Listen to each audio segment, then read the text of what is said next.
Have you ever felt like you were doing everything right, but still, it was as if you were invisible? Imagine a well-groomed, well-smelling, well-intentioned man. He visits her profile, gives her a shy like, strikes up a conversation with a "Hi, how are you?" and nothing. No response. Silence. What he doesn't know is that very day, she received the exact same approach from 12 other guys, all polite, all kind, all ignored. The problem isn't good manners, it's predictability. And in the game of attraction, being predictable is being disposable. The modern social jungle doesn't reward the good, it rewards the provocative. And that's exactly where you've been failing.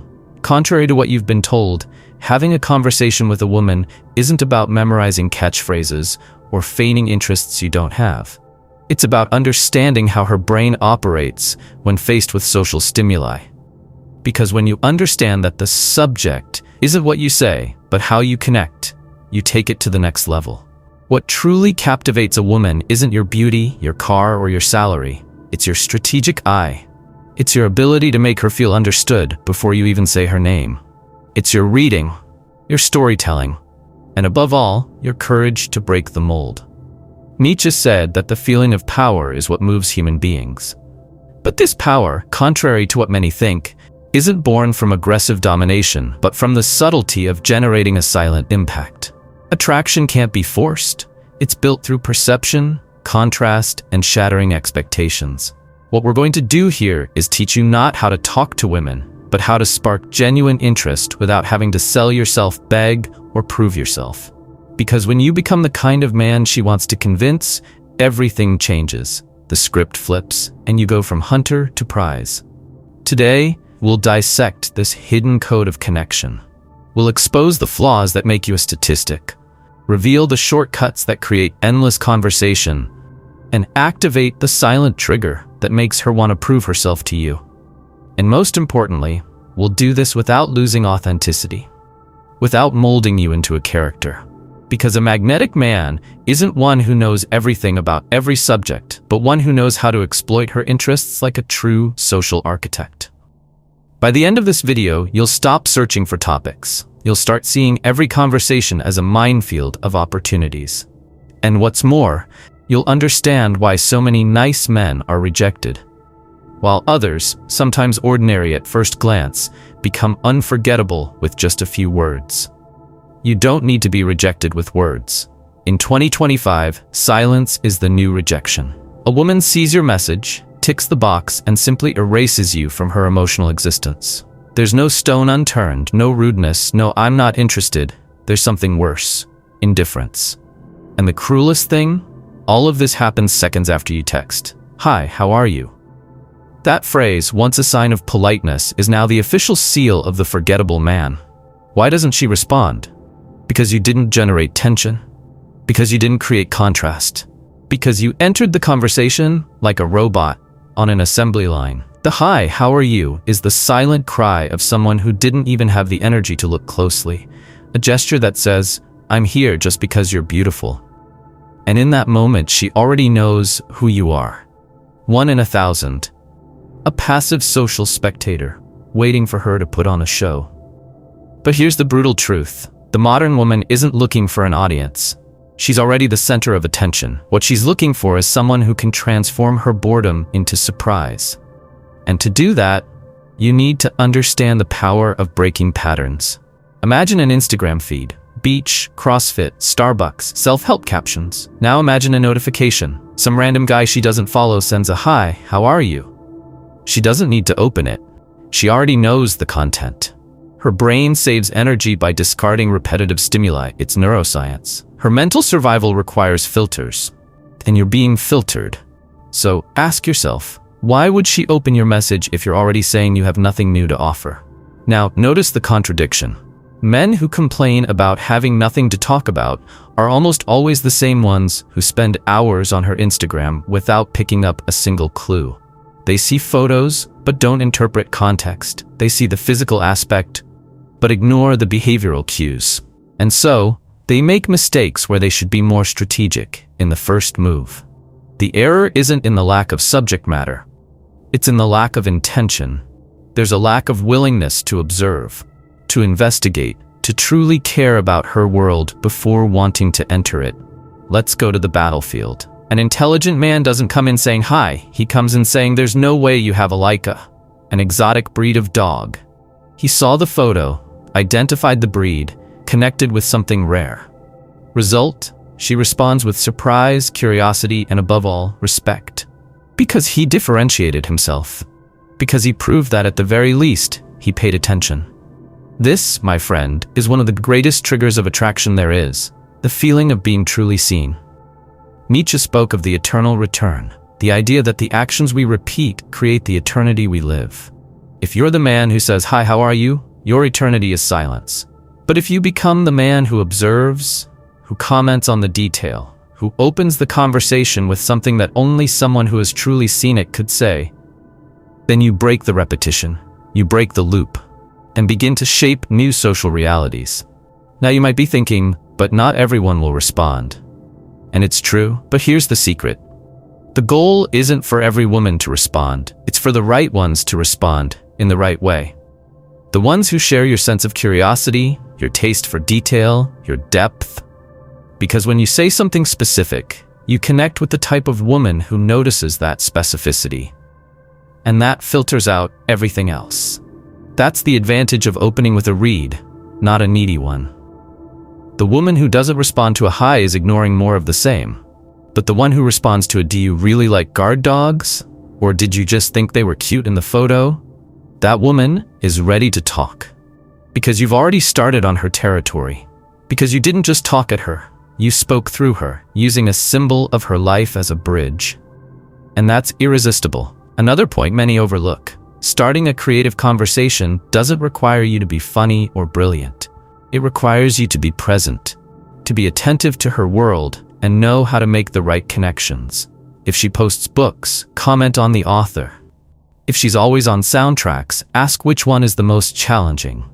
If she enjoys horror movies, joke about which film she considers really scary. This isn't flattery, it's holding up a mirror for her to see herself reflected in your emotional intelligence. And here's a profound philosophical principle from Ortega y Gasset. I am myself and my circumstances. When you ignore her circumstances, what she lives, posts, believes, you're ignoring half of who she is. You're trying to connect only with the packaging. And that's what every shallow man does. The true seducer, the strategic man, enters through the door of meaning. And that's why he's remembered, even if the conversation doesn't last long. Now stop and think. How many times have you been just another person? How many times have you had the opportunity to stand out, but opted for the safety of the obvious? How many times have you been the, "Hey, everything okay guy," when you could have been the, "Did you know that song you posted has a bizarre story behind it guy?" The difference between being ignored and being remembered lies in millimeters of effort. One more second of observation, one more click on the feed, one more question asked with genuine interest. You don't have to be rich, handsome, or extroverted. You need to be perceptive. You need to see where others miss. You need to build a conversation, not with pre-made phrases, but with unique interpretations, because the subject is already there. In the photos, in the stories, between the lines. You just need to be present enough to capture it. And that's why magnetic men don't make conversation. They draw out realities. They draw out of a woman what she didn't even know she wanted to share. And here's a practical challenge. Choose a woman's profile. It could be someone you know or someone you don't know. Spend 3 minutes analyzing. Don't skim too quickly. Look at the captions. Notice patterns, colors, locations, clothes, hashtags. Find one thing, just one that no one has ever mentioned, and use it as an opening. You'll realize the power of the unexpected, the power of showing that you see beyond the curve of your hips. In times when everyone wants to be seen, true charm lies in seeing. It's never been about talking more. It's always been about talking better. And to do that, you need to break out of automatic mode. "Hi, how are you?" is the symbol of the man without identity. The guy who tries to enter the castle without even checking the gate. But you're not that man. Not anymore. From now on, your every word carries context. Your every opening carries strategy. Your every conversation carries tension, connection, and value. And when this becomes your new pattern, you'll understand that winning a woman over isn't about convincing her of anything. It's just about activating her desire to keep listening. Because whoever breaks the pattern, breaks the game. Now that you understand the fatal flaw that made you invisible, let's delve deeper. Because figuring out what doesn't work is the first step. The next is learning to build something that always works. It doesn't matter if it's on Instagram, at a party, or even in a boarding line. When you master reading and connect with her universe, the conversation never ends. Welcome to her world map and the birth of the inexhaustible topic. There's a stark difference between having something to talk about and connecting.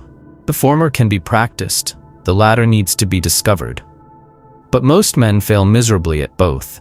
They try to converse as if they were filling out an application. What do you do for a living? Where do you live? What do you like? Generic questions that generate generic answers. Soulless. No chemistry. No connection. And it's in this void of authenticity that the conversation dies. But what if I told you that every woman has a hidden map? A map that guides you straight to the topics that make her eyes sparkle, her tone of voice change, and her defenses drop. This map is available to anyone, but very few know how to read it. It's in her Instagram feed, in her daily stories, in the songs she shares, the movies she mentions, the captions she chooses. Every like, every comment, every photo is a clue. But unlike men who skim through this information like leafing through an old magazine in a waiting room, the strategic man reads with intent. He observes with a clinical eye. He understands that the topic that generates attraction doesn't originate in your head. It originates in her world. That's where the elite game comes in. When you comment on something specific, like a race she ran, a place she visited, or even a supplement brand she uses, you're not just starting a conversation, you're validating her universe. And this creates a powerful effect: belonging. She feels like you speak the same language, that you come from the same planet, that there's an invisible bridge between you two. This isn't coincidence. This is emotional engineering. The French philosopher Michel de Certeau said that everyday life is a symbolic battlefield. In other words, everything she posts isn't random. It's a subtle construction of the image she wants to convey. When you realize this, you begin to understand the invisible codes behind her choices. Why does she post more in the morning than at night? Why does she choose phrases in English? Why does she avoid showing certain parts of her body, but highlight others? Every detail is an invitation to read, and those who read well converse fluently. But be careful. Reading well doesn't mean becoming a parrot who only repeats what she likes. It means choosing your entry points precisely. For example, if she's obsessed with CrossFit, you don't need to pretend to understand Olympic weightlifting. Just ask a question that demonstrates genuine curiosity. Have you ever competed in a competition? Because your focus is on being a professional athlete. This phrase serves two functions. First, it shows that you've seen beyond the surface. Second, it positions you as someone who recognizes effort and discipline. And that, for someone who lives in that world, is a high-impact compliment. This is the secret to the inexhaustible subject. You don't need to know everything about her world. You just need to be interested enough to want to learn. The man who positions himself as a curious student rather than an arrogant teacher activates one of the deepest social triggers in her: the pleasure of teaching. Everyone loves to talk about what they know. When you offer this opportunity, you're not just opening a conversation. You're creating a space for her to feel valued. Listening is the new aphrodisiac. A Harvard University study showed that when someone talks about themselves and sees that the other person is listening with genuine interest, dopamine is released, the same hormone released during sex and eating. In other words, talking to someone who listens with active intention creates a feeling of physical pleasure in the brain. And that's why a guy who knows how to listen well becomes more desired than one who speaks beautifully. He becomes a mirror, an amplifier, a stage partner. But all of this only works when the foundation is real. Don't force a connection with a topic that doesn't belong to you. This creates dissonance. Worse than having no topic is forging one that doesn't hold water. You might even be deceptive for the first 5 minutes, but the mask slips, and then, instead of generating admiration, you create distrust. The tip is simple. If you don't understand their world, admit it. But do it with class. Say something like, I don't understand much about CrossFit, but I admire people who are consistent. Explain to me what made you get into it. This positions you as someone curious, humble, and open. 3 traits most men have forgotten how to use. This approach requires a subtle skill, noticing reactions. A true master of conversation doesn't insist where there's no sparkle in her eye. He notices the exact moment her expression changes. Her body leans in, her response comes more enthusiastically. That's where the gold lies. That's when you dive deeper. You bring up a topic about dogs and she just says, "Oh, I like them." Okay, change. But if she tells you a childhood story about a pit bull that saved her sister, dive in. Ask for details. Create tension. Build a bond. You're not just seeking conversation, you're excavating emotional territory. You're finding the emotional memory points that, when activated, transform a simple interaction into a connection that can last forever. When you do this, the conversation never dies, because it doesn't rely on ready-made phrases, but on genuine feelings. And here comes an interesting paradox. The more you let someone talk about themselves, the more they feel they know you. Psychologically, when someone listens to us attentively, we feel they understand us. And when we feel that someone understands us, we begin to trust, even without knowing almost anything about the other person. This is why the quietly attentive man wins more than the loud chatterbox. He doesn't impress with fireworks, he wins with depth. Think of a first date as an archaeological dig. Every question you ask should dust off a memory. Every comment should illuminate a forgotten facet. You're not there to sell a character. You're there to reveal the universe. And when she realizes you're not trying to impress, but rather to discover, she loosens up, she gives in, she talks more. And when that happens, my friend, you've already won. But be careful. This power can also be misinterpreted. Manipulative men use the same mechanism to seduce without real intention. What sets you apart is authenticity, the congruence between what you say and who you are. And that's not faked. Energy doesn't lie. When you ask with genuine curiosity, her body responds truthfully, and you feel it. The conversation flows, time disappears, the exchange intensifies.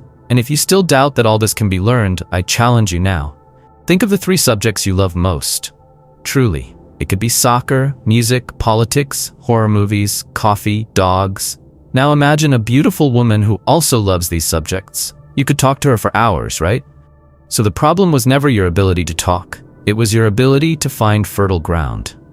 The practical tip here is to create an inventory of your own master themes, the ones you master, love, and can talk about passionately.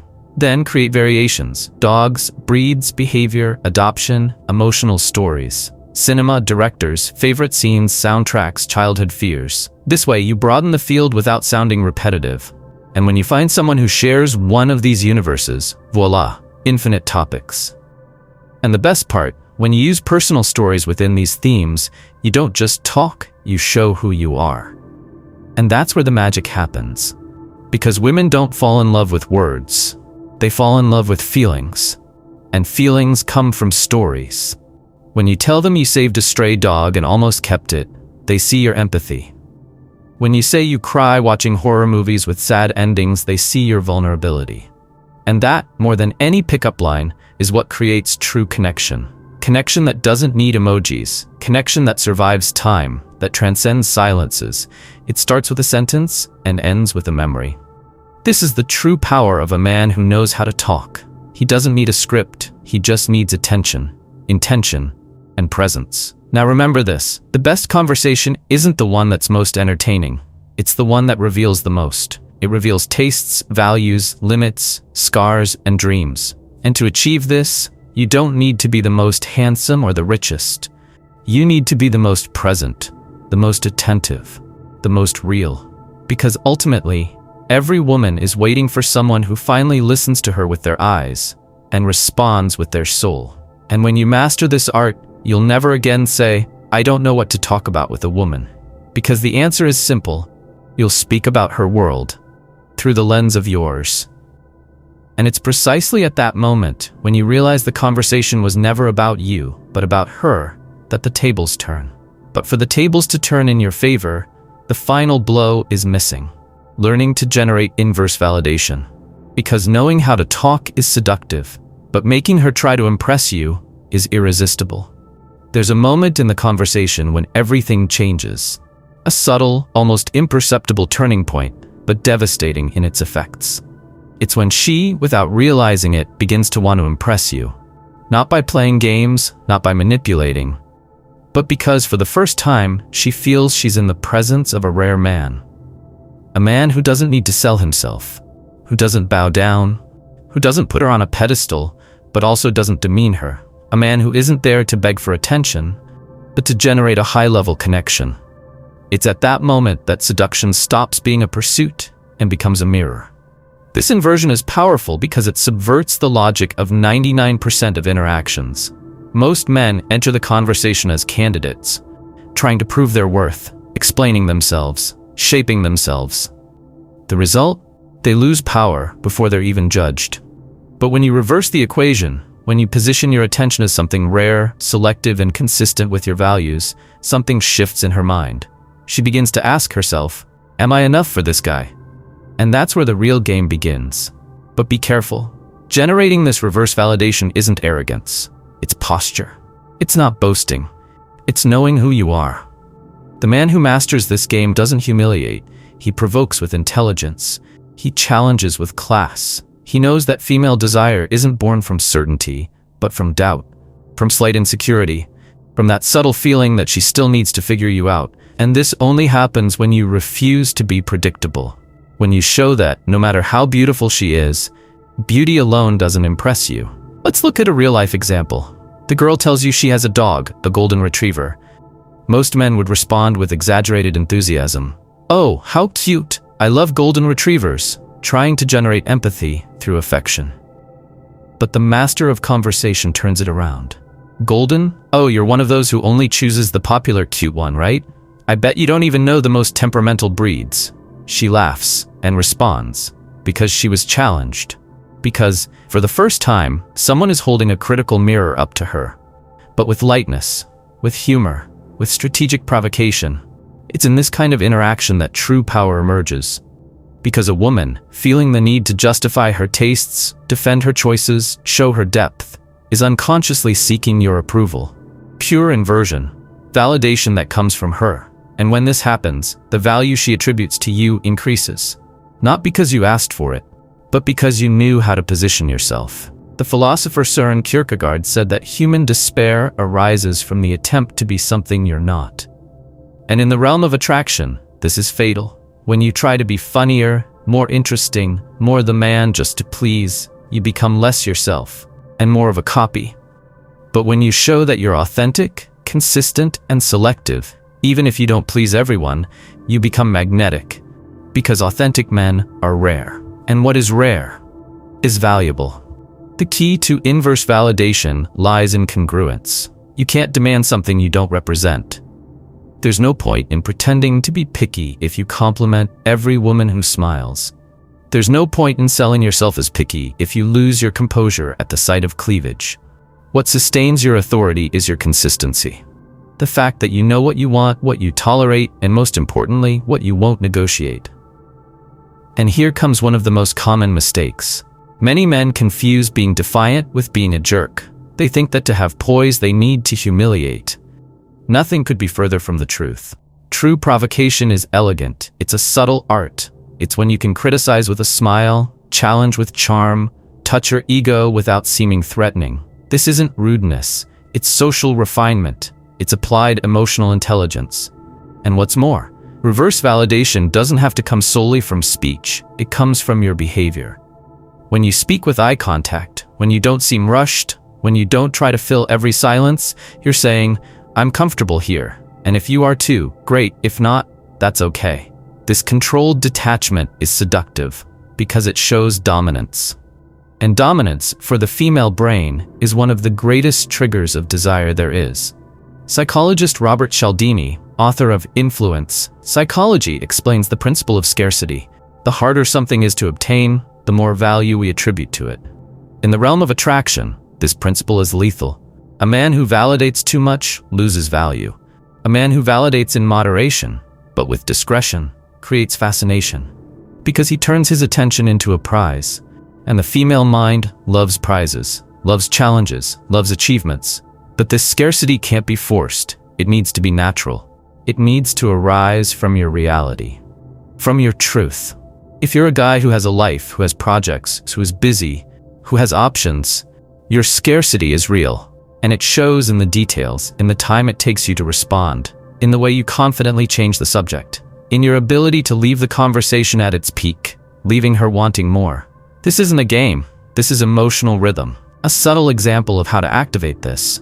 You're having a good conversation, she starts to get excited, you're laughing, and then without warning you look at your watch and say, I loved this conversation, but I have to leave now. We'll continue later. And you leave, at its peak, at its climax. This rupture creates memory, it creates longing, it creates unresolved tension. And this tension is the fuel of desire. Another essential point, reverse validation doesn't exclude empathy. You can praise, you can recognize qualities, as long as you do it with balance. A compliment that's too loose seems needy.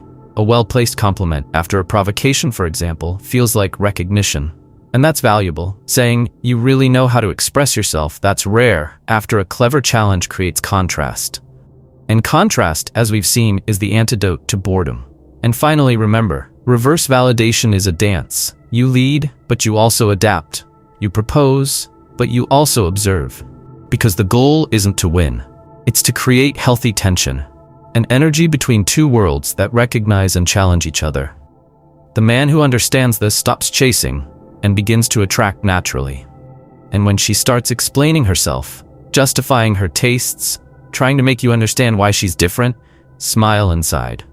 Because in that moment, you're not just having a good conversation, you're being desired.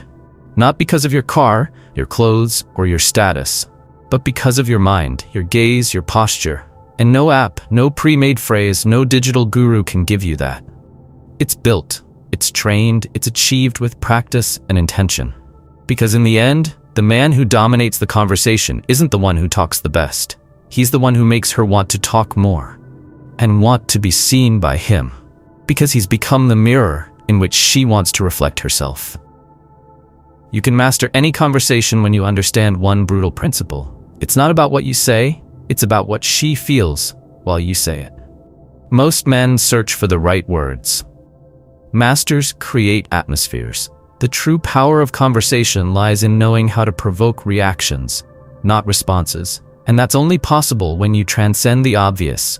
Stop trying to impress and start positioning yourself as the prize. When you generate conversation from her world, validate without flattery, provoke without aggression, listen with intention, and move with purpose, you become rare. And rare, in the social game, is irresistible. Every woman has seen the guy who wants to please. Very few have met the man who makes her doubt herself and want to be seen by him. But here's the final warning. If you still feel that, even understanding all this, something is missing, it's probably because you haven't yet internalized tension, presence, strategic silence, the voice that commands the room. This kind of energy doesn't come from theory. It needs to be trained, tested, and honed until it becomes instinctual. And that's exactly why I created the Forbidden Manual, How to Trigger Desire in 60 Seconds. It's not a book. It's a psychological training camp in audiobook format. Over 7 intense hours to reprogram how you enter any room, how you provoke desire with your posture, and how you transform silence into seduction. It's over 8 years of experience condensed into a system that weaponizes your communication. Not to manipulate, but to finally stop being invisible.